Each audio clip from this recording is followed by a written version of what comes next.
அனைவருக்கும் என் அன்பு வணக்கம். பல ஆண்டுகளுக்கு முன்பு வர்க்க போரின் வரலாற்று நாயகர்கள் என்னும் ஒரு புத்தகத்தை கோவை கனகராஜ் எழுதியிருக்கிறார். சென்னை தேனாம்பேட்டையில் இருக்கிற பாரதி புத்தகாலயம் அதை வெளியிட்டிருக்கிறது. நம் இந்தியாவிலேயே நடந்து போன வர்க்க அடிப்படையிலான போராட்டங்கள் மிகச் சரியாக ஆவணப்படுத்தப்பட்டிருக்கின்றனவா என்று நம்மால் உறுதியாக கூற முடியவில்லை. ஆனால் அந்த போராட்டங்கள் முழுவதையும் விரிவாக இல்லை என்றாலும் இயன்ற வரையில் சுருக்கமாக சில போராட்டங்கள், பிறகு சில போராட்டங்களில் பங்கு கொண்ட அந்த வரலாற்று நாயகர்கள் என்பதாக அந்த புத்தகம் தொகுக்கப்பட்டிருக்கிறது. இந்த புத்தகம்தான் தொடக்க நிலையில் படித்து அறிந்து கொள்வதற்கு வசதியாகவும் இருக்கிறது என்று சொல்ல வேண்டும். ஒரு கையூர் தியாகிகளினுடைய வரலாறு முதல் இயலில் சொல்லப்படுகிறது. தெலங்கானா போராட்டம் வருகிறது. பல போராட்டங்களை பற்றிய குறிப்புகள் நூலில் இருக்கின்றன. இந்த தெலங்கானா போராட்டம் என்றால் அதை ஓரளவுக்கு நாம் கேள்விப்பட்டிருக்கிறோம். முழுமையாக அந்த போராட்ட வரலாற்றை நாம் அறிந்திருக்கிறோமா என்று சொல்ல முடியாது. ஆனால் அந்த பெயரையாவது கேள்விப்பட்டிருக்கிறோம். ஆனால் கையூர் தியாகிகள் என்று சொன்னால் எவ்வளவு பேருக்கு அந்த செய்தி போய் சேர்ந்திருக்கும் என்று தெரியவில்லை. கையூர் என்பது ஒரு சின்ன கிராமம். இன்றைய கேரளாவின் வடமேற்கு பகுதியில், அதாவது கர்நாடகத்தினுடைய எல்லையில் இருக்கிற ஒரு ஊர். அங்கே அந்த மங்களாபுரம் என்கிற இடத்திலிருந்து இன்னொரு செருவத்தூர் என்கிற ஊருக்கு வந்து அங்கிருந்து அங்கே ஓடிக்கொண்டிருக்கிற அந்த தேஜஸ்வினி ஆற்றை கடந்து போனால் இருக்கிற ஒரு சின்ன கிராமம்தான் கையூர்.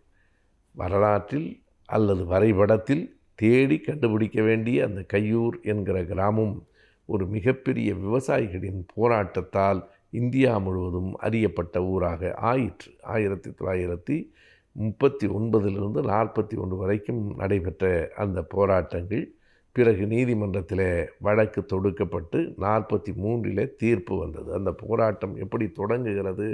அந்த கையூர் கிராமம் முழுவதும் விவசாய கூலிகள்.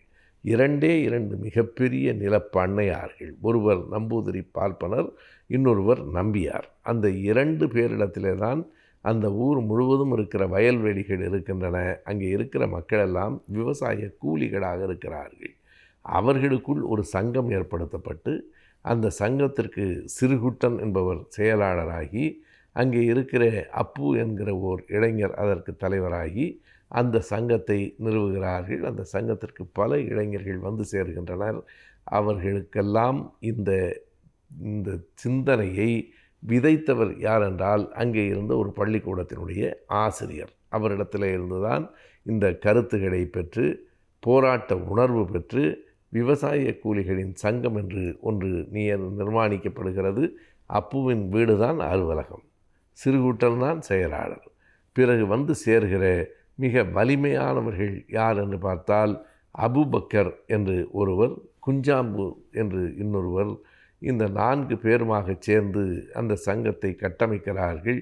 அந்த சங்கத்தை கட்டமைத்ததே தவறு என்று அங்கு இருக்கிற நிலப்பிரபுக்கள் ஆங்கிலேய அரசிடம் சொல்ல, ஆங்கிலேய அரசு அதனை விசாரிக்கிறது. நாங்கள் சட்டப்படி தான் எல்லாவற்றையும் செய்கிறோம், முறைப்படி பதிவு செய்திருக்கிறோம், இதில் ஒன்றும் சட்ட மீறல் இல்லை என்று இவர்கள் விளக்கியதற்கு பிறகு ஆங்கிலேய அரசு தலையிடவில்லை.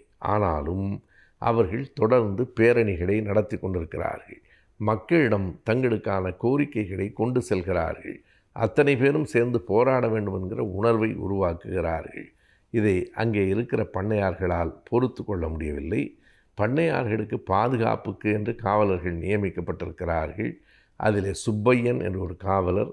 அந்த காவலரை இவர்கள் முடுக்கிவிட்டு அந்த பேரணியை தடுத்து நிறுத்து என்று சொன்னவுடன் தான் ஒரு போலீஸ்காரன், ஒரு ஆளாக இருந்தாலும் அத்தனை பேரும் தனக்கு பயப்படுவார்கள் என்று கருதி சுப்பையன் அந்த பேரணியை மிரட்ட, பேரணி கோபம் கொண்டு அவன் மீது பாய, அச்சப்பட்டு அந்த சுப்பையன் அந்த இடத்திலிருந்து ஓடி தேஜஸ்வி ஆற்றில் குதித்து நீச்சல் தெரியாமல் இறந்து போகிறான்.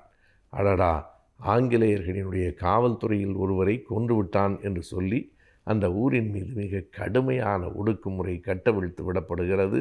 நூற்றுக்கணக்கானவர்கள் கைது செய்யப்படுகிறார்கள். 2 ஆண்டுகள் வழக்குகள் நடக்கின்றன. இறுதியாக 20 பேருக்கு 5 ஆண்டு கடுங்காவல், 18 பேருக்கு 2 ஆண்டு கடுங்காவல், 4 பேருக்கு தூக்கு.